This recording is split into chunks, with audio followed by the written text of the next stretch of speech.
ఎంత చిత్రహింస చేసినా, ఎంత ఇబ్బందులు పెట్టినా, కేసులు పెట్టినా ఇవాళ అధికారం ఉంది, పెట్టారు. అర్థమవుతుందా?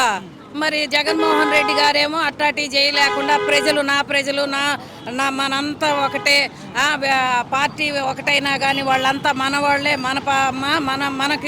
మన గవర్నమెంట్లో ఉన్నప్పుడు మనం అందరినీ కాపాడాలి, అందరినీ రక్షించాలి, పార్టీలకి అతీతంగా ఉండాలి, ప్రజలు మన మనుషులేను, పార్టీకి విభేదాలు ఇవ్వద్దని చెప్పేసేమో జగన్మోహన్ రెడ్డి గారు నాయకుల్ని, కార్యకర్తల్ని, పార్టీ ఎమ్మెల్యేలని, ఎంపీలని అందరినీ ఆపుకుంటూ వచ్చాడు. మనమేమో మంచితనానికి పోయాం. మంచితనం అనేదేమో పనికిరాదయ్యా జనాల్లో. మరి ఇప్పుడు జగన్మోహన్ రెడ్డి గారికి వెన్నులో భయం మొదలైంది కడప మహానాడు చూసిన దగ్గర నుంచి అనేసి మాట్లాడుతున్నారు కదా, దాని సంగతి ఏంటంటారు?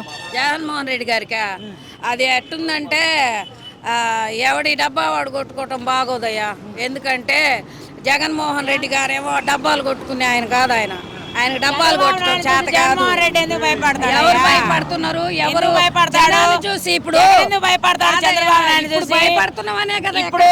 ఇప్పుడు జనం వస్తారనే నువ్వు పోలీసులు పెట్టి ఆపించావు, నోటీసులు పంపించావు. అడుగున కిలోమీటర్ కి పోలీసులు పెట్టి నువ్వు పోలీసులు పెట్టుకొని ఇంటికి మహిళలు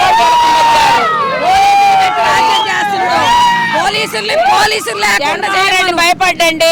జగన్మోహన్ రెడ్డి కార్యకర్తలు భయపడ్డారు. పోలీసులు పెట్టుకొని అడుగడుగు నేను పెట్టలా.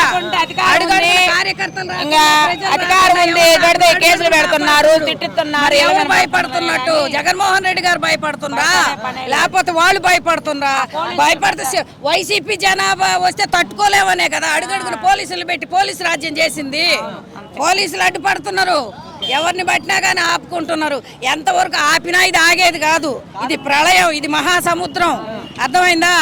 ఆపినా ఆగరయ్యా. ఎర్ర బుక్కుని చూసి, ఎర్ర రంగుని చూసే భయపడుతున్నారు వైసీపీ వాళ్ళంతా. ఎర్ర రంగు చూస్తేనే వణుకు పడుతున్నారు. లేదు, దడుపు గిడుపు మనకు లేదు, పార్టీ క్యాటర్కే లేదు. ఎవరు ఇది వాళ్ళు, ఎవరు ఇది వాళ్ళు.